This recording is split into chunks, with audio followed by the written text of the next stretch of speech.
Planning a wedding can be overwhelming.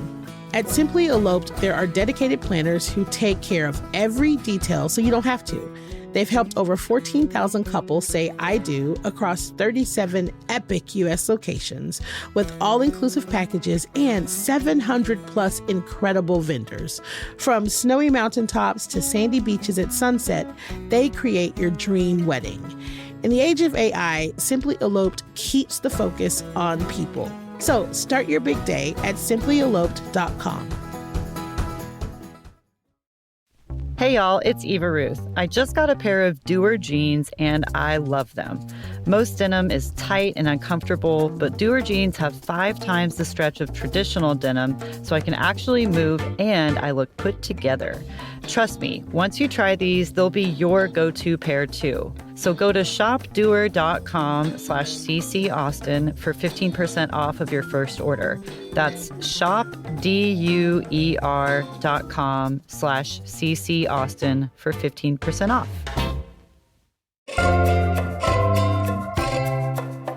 When it comes to barbecue, Austin has it all, from Korean to Egyptian to good old-fashioned Texas barbecue.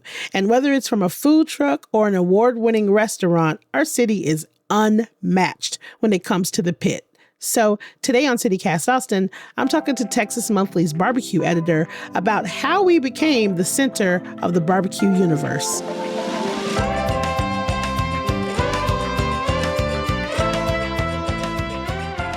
It's Wednesday, November 19th. I'm Nikki Devon, and this is what Austin's talking about.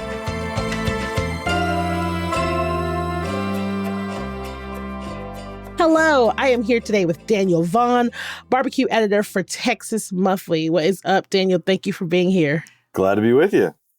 So, off top, in your opinion, does Austin have too much barbecue? Is there still room for innovation? Those are two very different questions. There's definitely room for innovation. I think there is too much barbecue. I think there's too much barbecue really all over Texas. The number of barbecue joints we have is staggering, and new ones continue to pop up.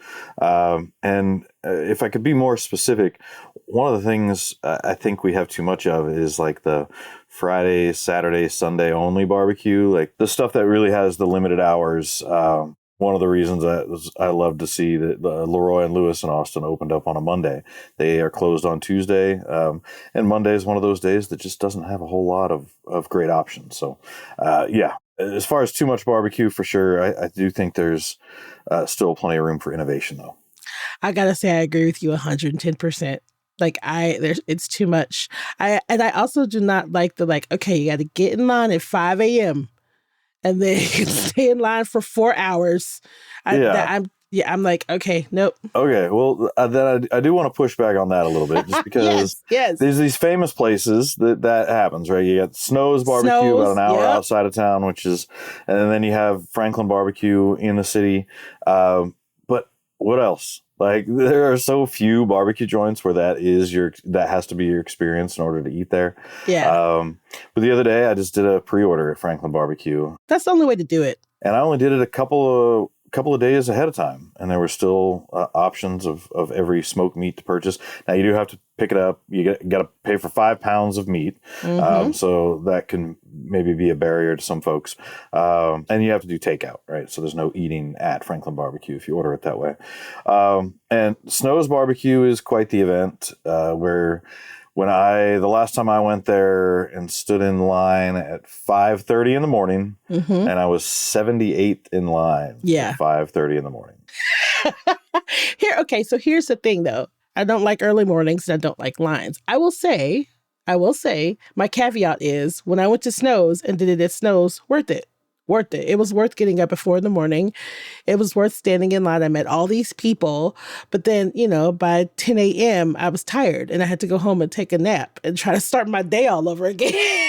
Well, right. But you had to get up so early anyway. So that nap about 10 a.m. actually made sense. But yeah. And, I think anybody who shows up at Snow's Barbecue or Franklin Barbecue without the expectation of a line, without the attitude of basically they're going to a big tailgate party that just happens to end at the cutting block of a barbecue joint. If you go in with that attitude, then it's fine. But if you go in like, I'm just going to pop in here for some barbecue, you're going to be really, really disappointed. Yeah, that's not happening.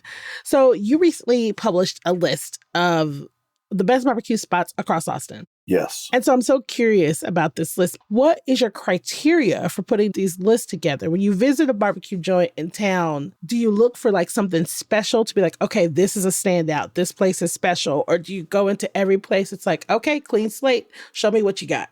What's the criteria? Yeah, well, a lot of the reason that we renew this guide, these city guides that we have across the state and the Austin Barbecue Guide, we renew them every time we have a new top 50 list, or we also do a top 25 best new barbecue joints 2 years after our top 50. That top 50 list only happens every 4 years. And so when that new list comes out, our guide for Austin really needs a refresh. And so we've got to, mark all the places that are in our top 50 list, all our honorable mentions. But also we have fresh opinions on all of the barbecue joints in Austin because we've just gone on that massive search for our top 50. So we were able to identify all kinds of places that, we can still find. Maybe that's that special item, or maybe it's the fact that they're open a lot of hours, or that they're a little more accessible. In the end, it's barbecue that I would be happy recommending you go eat, right? That I think you're going to have a good experience at. And in some of the places, I'll point out like specific items to order, but there's a lot of these places where you can order anything and you're going to be happy. So, it's a big mix like that, and it also is a way of just reminding people who live in Austin or are visiting Austin that there are lots of great barbecue options outside of our top 50, even outside of our honorable mentions. And it allows us to talk about some of the new spots that have opened up since then, which seems strange that we have a 2025 top 50 barbecue list and still plenty of brand new barbecue joints that are doing great work. It's been really, I gotta say, like as an Austinite, it's been really fascinating to watch. For a while, it felt like every month I was hearing about a new barbecue place. So this list that you did for Texas Monthly, the top 50, you visited 319 barbecue joints, which first of all, just it just sounds insane. But deciding out of 319, narrowing that down to 50, Austin still made 2 spots in the top 10. And then there were so many others overall. Austin's always had barbecue. We've always had good barbecue. Central Texas, Lockhart, surrounding cities. We've been a pretty good barbecue spot, but it feels like we're becoming this like Leviathan of barbecue. Yeah, you're absolutely right.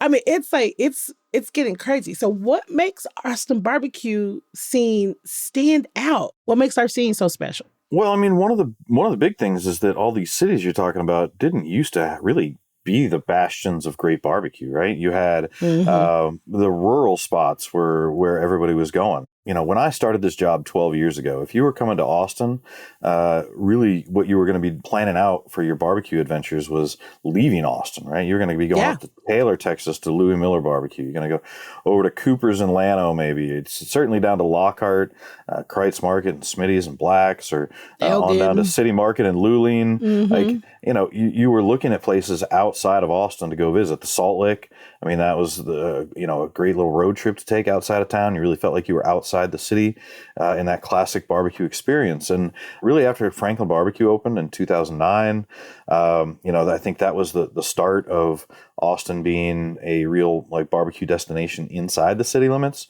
And, now just more places have followed. More places that want to be in Austin now because they want to really show off their barbecue in the midst of all these other greats, because they want that sort of competition. Like take KG Barbecue, Kareem El Gayesh comes in from Cairo, Egypt, and he comes to Austin, doesn't know anything about barbecue, doesn't even know what a brisket is. Like his story is wild and is completely floored.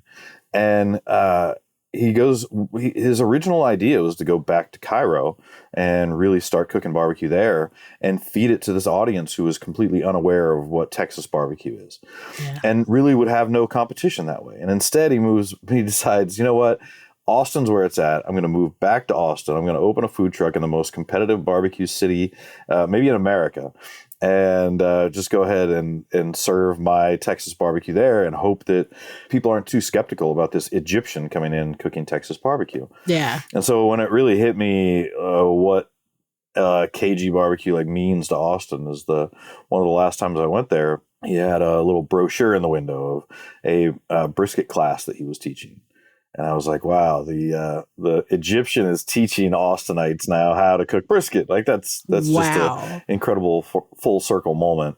But yeah, it is the center of barbecue energy. And more places continue to open. I mean, even on this list, like I want to point out Waylon J's barbecue is not on this list because Waylon J's came and they opened up in the Salty Sow space and really made a big impact really quickly. And then I think good, but it's gone. I think Salty Sow, like I guess, just kicked them out. Where are they? I don't know where they are. They had like an opening thing and that's it. They haven't found a new space to open up yet. And so I guess what I'm saying is like things change in Austin barbecue so quickly that like I had a new barbecue spot on this list initially. And by the time I was publishing the list, they had already closed up shop and were looking for a new spot. So yeah, certainly no shortage of great barbecue in the city of Austin. And I do want to add too, like I live in Dallas. I love coming to Austin for a barbecue trip because I know y'all complain about Austin traffic, but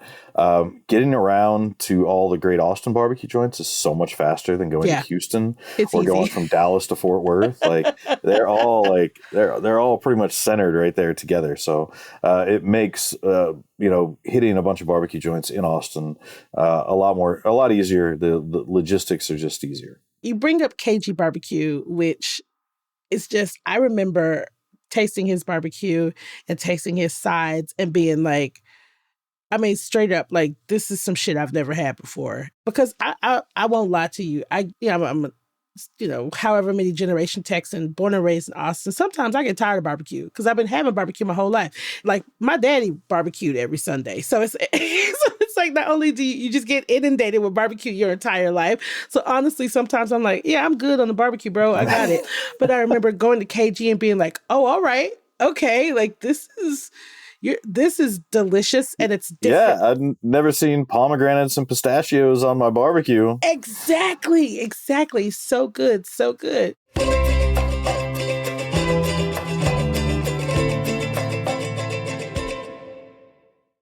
Guess what? CityCast has some news. I'm Sean McPherson, the host of CityCast Twin Cities. And I'm Jane Sihu, and I'm the host of CityCast Seattle. Hey, if you have a friend in one of our cities, can you text them for us? Yeah, something, simple like, hey, how's that rash doing? And do you listen to podcasts? Because I have one you're definitely going to like. After that, tell them that CityCast has helped you become more informed, more involved, and more connected to your amazing city. We're going to help that person you know in Seattle who's been trying to make friends. And we're also going to do that for that guy you only kind of knew in college who moved back to the Twin Cities after graduation. Don't we all have that guy? Yeah, and usually that guy is named Todd. So did you text them yet? Jane, let's just wait a minute. We don't want to rush anybody. We'll do a little small talk. How's everything going in Seattle? Beautiful. Fall leaves popping. How about Twin Cities? Today, beautiful and sunshiny in St. Paul. Okay, Jane, I bet they are done texting by now, and I just want to remind them, hey, you, please tell that friend to subscribe to CityCast Twin Cities or Seattle, wherever you get your podcasts. Or if you don't want to text them and you're really just on Instagram sending them DMs all the time with like funny videos, send them a DM of our latest videos. You can find us at CityCast Twin Cities or CityCast Seattle on Instagram. Thanks.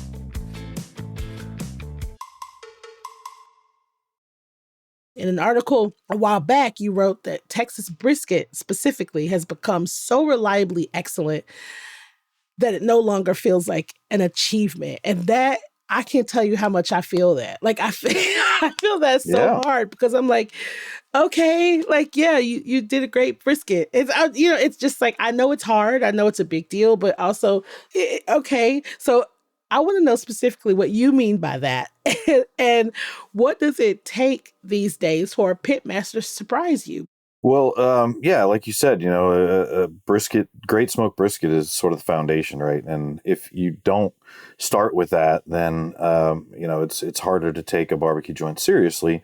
And because of that, it's just also good that it does become a little boring, and to get a good slice of brisket. And I will get to an answer to your question, but I was in Ireland for a big festival, the Big Grill Festival, and there were pitmasters there from across the UK and Ireland and Europe, and there were several Austin barbecue joints there as well.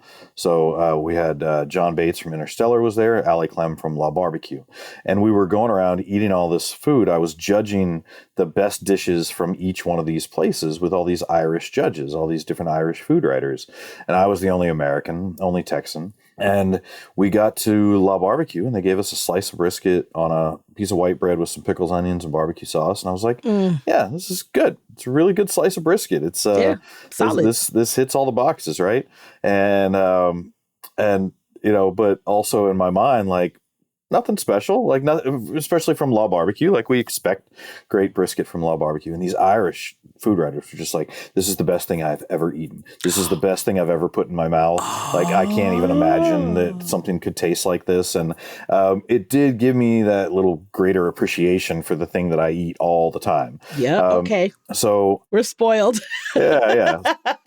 All right. So what I'm looking for, to really wow me is just that creativity like you're talking about. And you go to a place like Komori. I mean, Komori's been around for a really long time doing a Japanese Texas barbecue. And just really the way that they present it. So they have smoked brisket, but they don't just give you a slice of smoked brisket. They give you a smoked brisket bento box, and it's got the rice, and it's got the seaweed, and it's got all the condiments to come along with it for you to make your own little roll.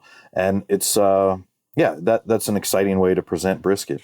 You go to Distant Relatives, the food truck, and you get their smoked chicken, and they finish it off in that clarified butter and get you that nice crispy skin, making a chicken quarter exciting.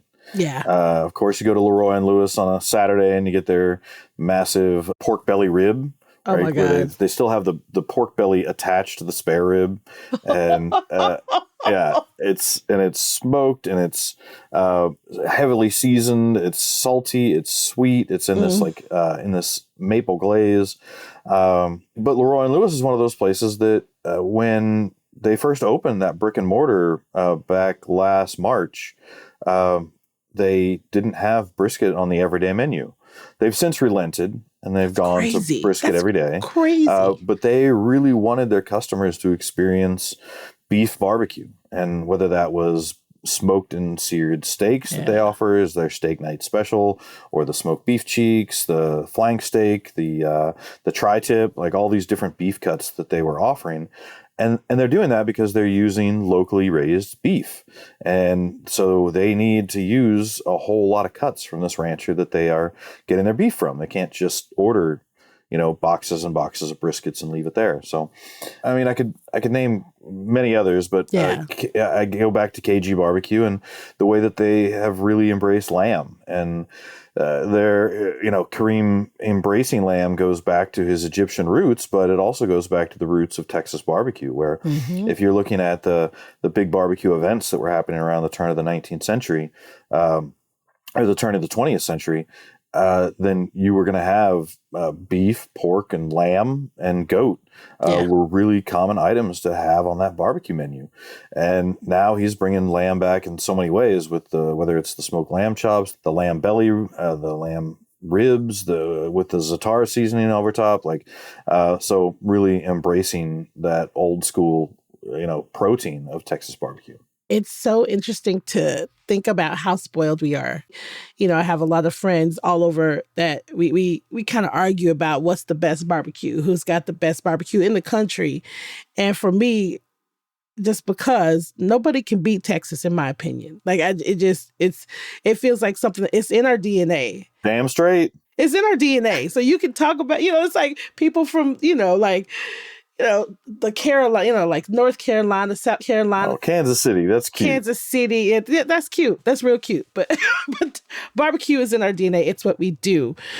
Some of my favorite memories as a kid was going to Elgin to Southside after church and everybody just sitting on these big long picnic tables with brown butcher paper and just putting your meat and your food on brown butcher paper. We have it all. And that's another reason why I like Austin barbecue scene specifically, is because we have everything. We have really expensive barbecue. We have affordable barbecue. So I'm curious, I got to ask you, what are your picks for, both reliable, cheap barbecue or affordable barbecue and really expensive barbecue? Yeah, well, I mentioned Leroy and Lewis before, and it is fantastic, but it adds up quick. I think they have the most expensive brisket in Texas. When we wrote our article, they were the most expensive at $40 a pound for their brisket. Wow. And I think because we called them out on that, yeah. But for inexpensive, if you're at the airport and you're leaving the airport grounds in Austin, go to Henry's Barbecue. It's right. There's not much to look at the place, right? It is down and dirty. It is a barbecue shop, and that is what they focus on. You go to the barbecue counter, you get your barbecue. There's brisket and ribs and sausage and and some pulled pork, and a few sides. But it is good. It's inexpensive. It's very accessible. Like open 5 or 6 days a week, and there's never a long line that you're going to be standing in.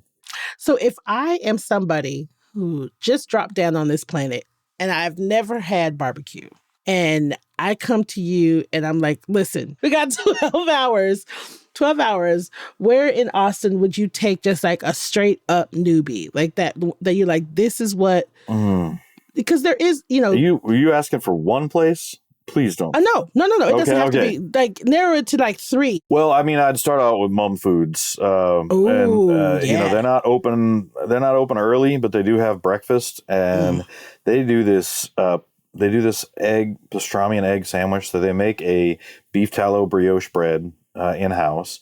They brine and smoke all their own pastrami.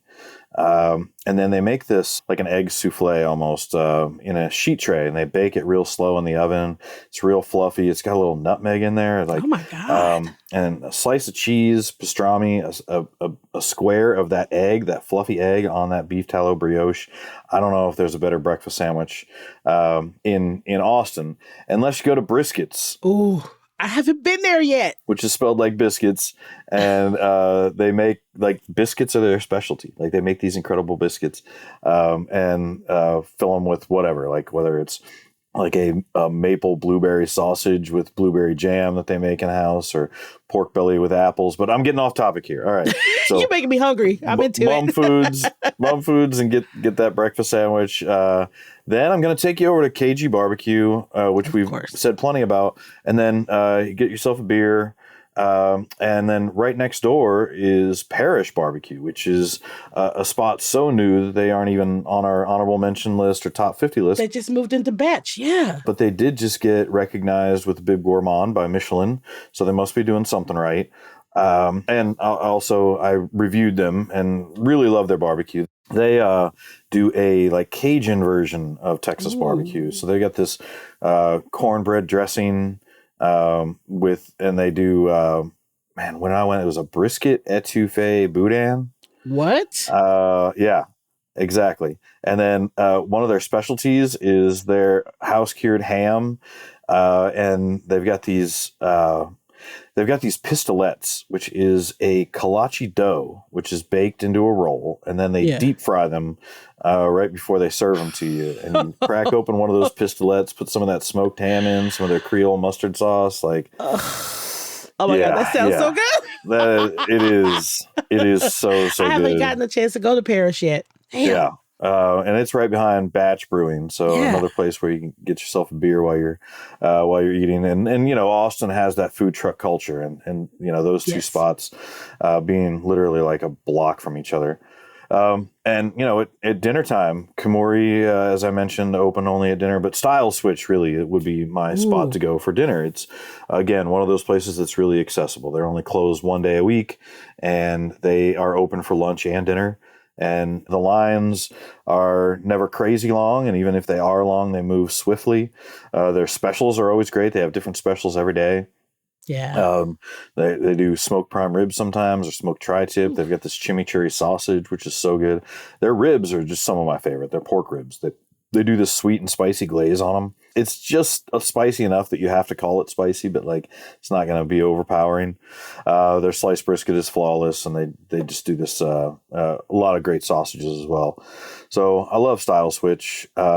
It's consistent. Is that enough for a day? Yeah, I think that's a very full day. Yeah. That's a day full of meat sweats. And then Micklethwait Barbecue is another one of those that they just recently started opening up for dinner.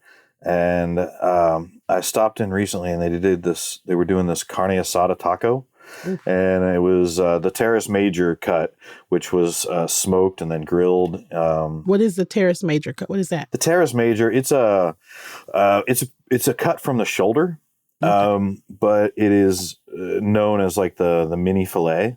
So it's like this one muscle out of the shoulder, but it's smaller than a fillet, of course, but it has that same sort of level of tenderness, and it's delicious. And they do that on a taco or on a house-made tortilla, and yeah, that was something special. I mean, I could go down the line and give you. Listen, Micklethwait. As a side note, Micklethwait has some of the best mac and cheese in the entire city. Yes. It is so goddamn good. It's so good. I have a draft of an article that I've had around for a few months. I'm not sure if the world is interested, but it's like my top mac and cheeses that I've had in Texas barbecue, and Micklethwait is on that list for sure. Listen, I'm gonna tell you right now, everybody is interested. So go ahead and release that, because I will chase mac and cheese. I'll chase mac and cheese quick. Well, okay. So do you like the creamy mac and cheese, or you liked it baked with the cheese, melted cheese over top? I like creamy mac, but I feel like honestly, Micklethwait has their creamy mac is thick, and I don't like runny mac, and and I don't know how they do it, but they have smokiness to it. It's so good. It's like thick and creamy, because I find like sometimes people struggle with the baked mac. It gets dry, and dry mac and cheese makes me sad. Well, and mac and cheese is one of those. I think it's more challenging to serve at a barbecue restaurant than most people, and sometimes the barbecue joint owners themselves give it credit for.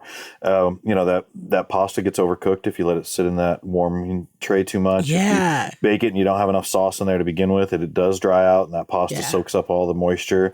And so, the places that do the smaller batches, or certainly the places that are only open for a few hours a day, have that upper hand when it comes to great mac and cheese. That's true. But yeah, see, you were asking, am I the barbecue snob? Really? That's my handle, BBQ snob, on Instagram and on X. But I am the snob when it comes to what I recommend. I'll eat it all. But it sounds like you might be the mac and cheese snob. Oh, I'm a huge mac and cheese snob. And that's a good thing, right? Yes. You eat a lot of mac and cheese, you know what you like, you know what's great, and you know what to recommend. Exactly. I am definitely a mac and cheese snob. For years, I had the lock on mac and cheese for my family. I'm like, nobody else can make it because y'all don't know what y'all doing. Just let me do it. Let me make it. But you know what, Eva Ruth, our producer, just said the burnt beans mac and cheese with hot Cheeto crumbs, she says, is the best in the state. Okay. I haven't had it, so I don't know. I haven't been to Burnt Beans. It's in Seguin. It's our number one barbecue joint, Burnt Bean is. Yep. Hot take. I think hot Cheetos on mac and cheese is unnecessary. Ooh, yeah. I agree. It's a crutch, right? Like, make your mac and cheese good. But one of my favorite things though at it's pasta. It's not mac and cheese, but it Burnt Bean. Now we're getting a little outside of Austin here, I know, but the Fideo, Friday Fideo. They do Fideo and smoked chicken on Fridays at Burnt Bean, and that Fideo. Ooh. Oh, I haven't had Fideo in so long. Mm-hmm. Oh my God. That sounds so I good. think it's one of those sides we've seen in the 12 years that I've worked at Texas Monthly. I've seen mac and cheese really grow in popularity in barbecue, right? Mm-hmm. And corn. corn of all Oh, yeah. varieties, whether it's cream Yeah. corn or elotes or whatever, right? Fideo. We need more Fideo in Texas barbecue. Fideo is so good. It's so underrated. Yes. Once you get Fideo, you're like, why have I not had this my whole life? It's so good. So, okay. Now, you are the first full-time barbecue editor, and you essentially eat barbecue for a living. And I Yes. got to ask you, do you ever get tired of it? Do you ever get tired? Like, do you ever have a day where like, man, I don't want to put any barbecue in my mouth today. I can't do it. Of course, Yeah. those days come around, but I eat barbecue a lot. I eat it pretty often. I know my limits. I know, I know that if I'm going out for say a top 50 search, right, and I need to eat a lot of a big variety of a menu from a bunch of different places. That like 3 barbecue joints is about all I can do. After that, like the 4th barbecue joint is just a little unfair to them because I am so sick of it You're by done. that point. Yeah. And I also know that 3 days of heavy barbecue eating, that is definitely my limit. Like that 4th day, no thanks. And part of it is really like salt fatigue. Like your palate starts to not really register the salt quite as much because a lot of barbecue these days is like heavily salted, right? And Also, it affects how you taste it. yeah, it really does. Like Oh. you sit down for a meal and you're just like, this Yeah. doesn't taste salty at all. But like, I know there's a lot of salt on this. Maybe come back to this another day. Yeah. I didn't even think about that. Yeah, it's hydration too. Like Yeah. you gotta stay hydrated.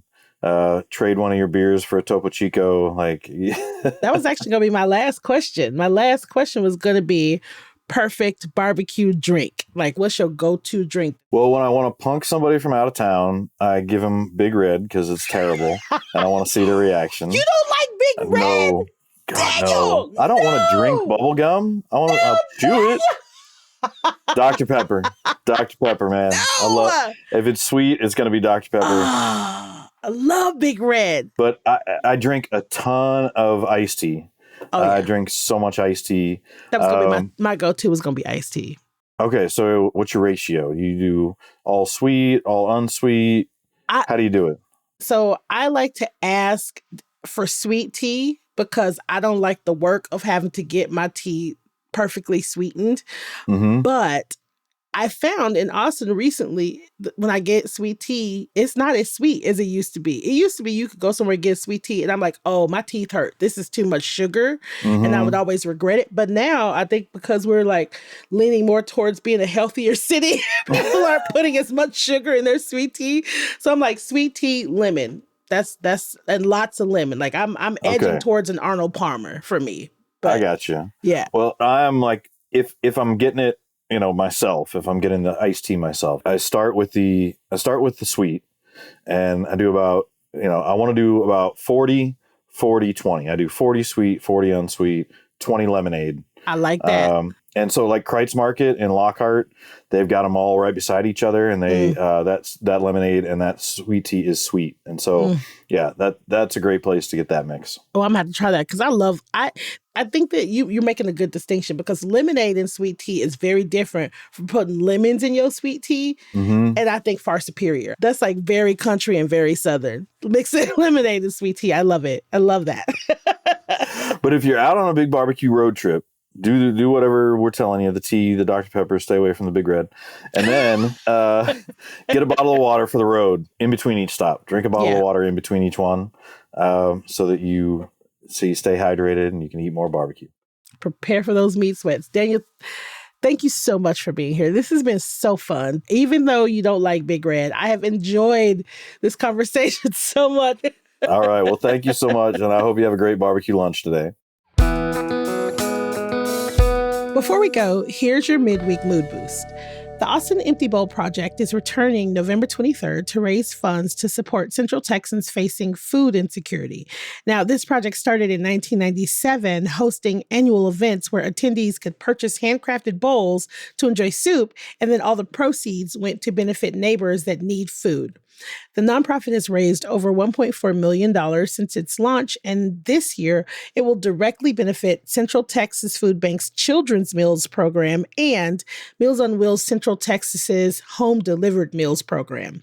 There's going to be 3,000 handcrafted bowls and more than 200 gallons of soup donated by 30 participating restaurants.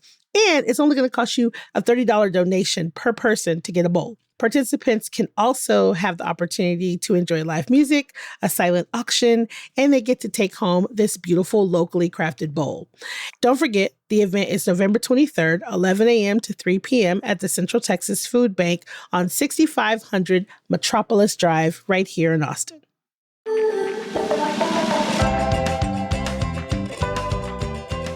That's all for today here on CityCast Austin. You can find links to Daniel's reporting in our show notes.